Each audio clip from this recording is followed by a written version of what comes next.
Halo, berjumpa kembali bersama saya Engelbertus Kuku Widiatmoko di Citizen Podcast Prodi Paling Keren Universitas PGRI Kanjuruhan Malang.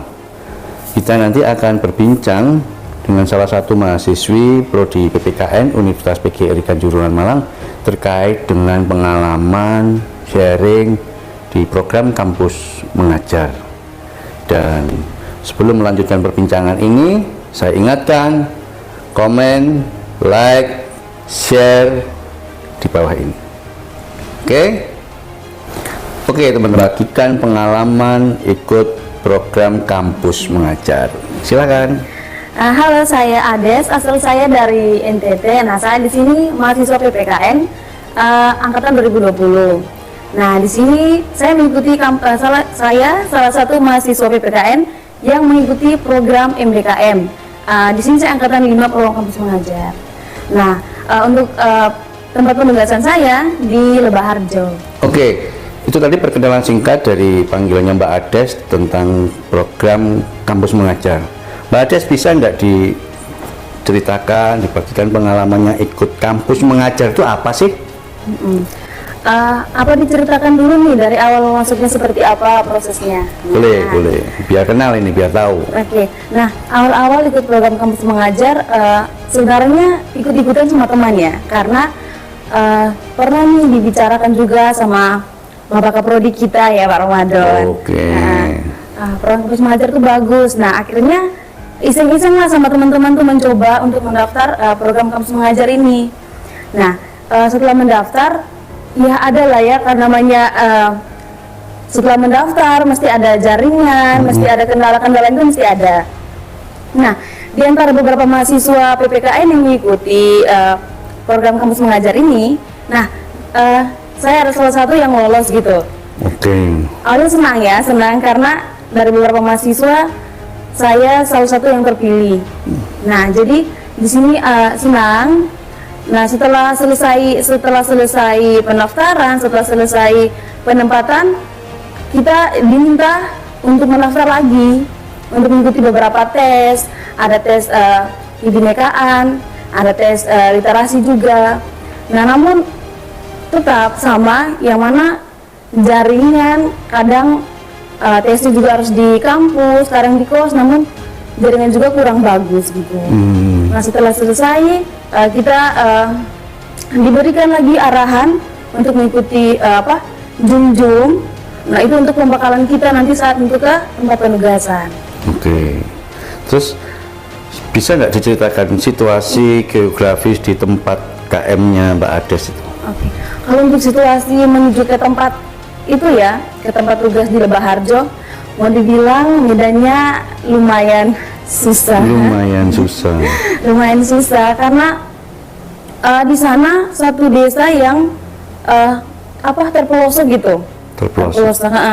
Karena di sana kita saat perjalanan ke sana kita harus melewati lembah, kita harus melewati perbukitan, mana medannya juga kurang bagus. Nah, setelah dalam perjalanan itu mesti ada jurang di sebelah kiri, karena mesti ada.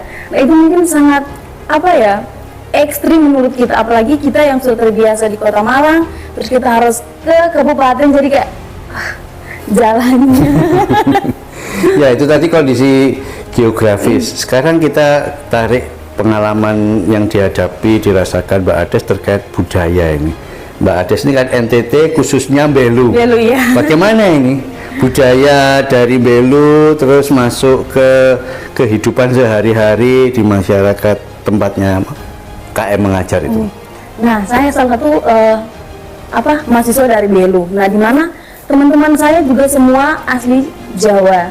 Nah, di mana saya juga harus berbaur dengan orang-orang Jawa yang ada di tempat penugasan.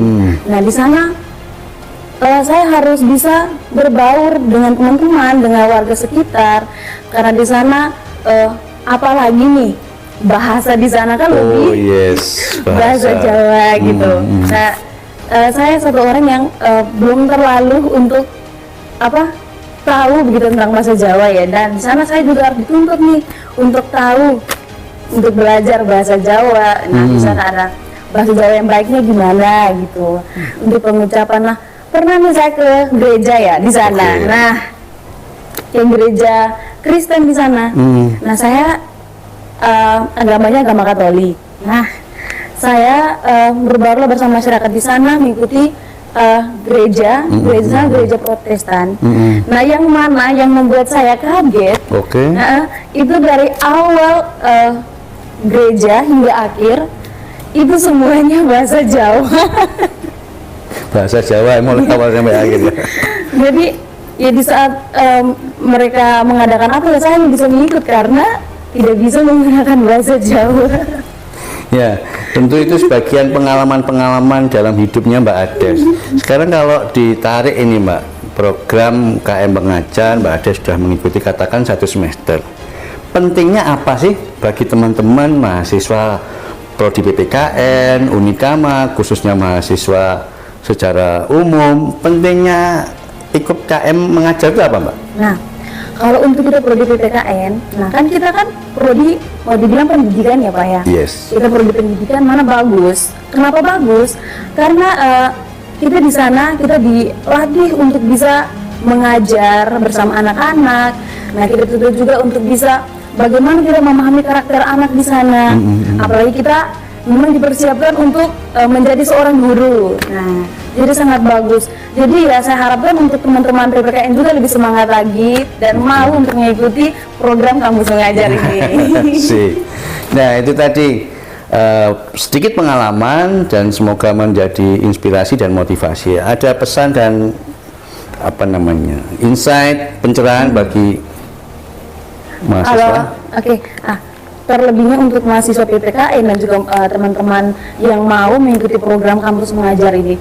Nah, pesan saya jika memang teman-teman ya mau untuk belajar bersama dengan siswa-siswa di sana dan mau berbaur di sana, diharapkan dengan niat dan tujuan yang bagus sehingga pelaksananya itu berjalan dengan baik dan lancar dari awal penugasan hingga akhir. Oke.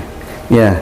Jadi sebetulnya ikut KM Mengajar itu melengkapi bekal baik akademis non akademis, khususnya belajar langsung mengajar di sekolah.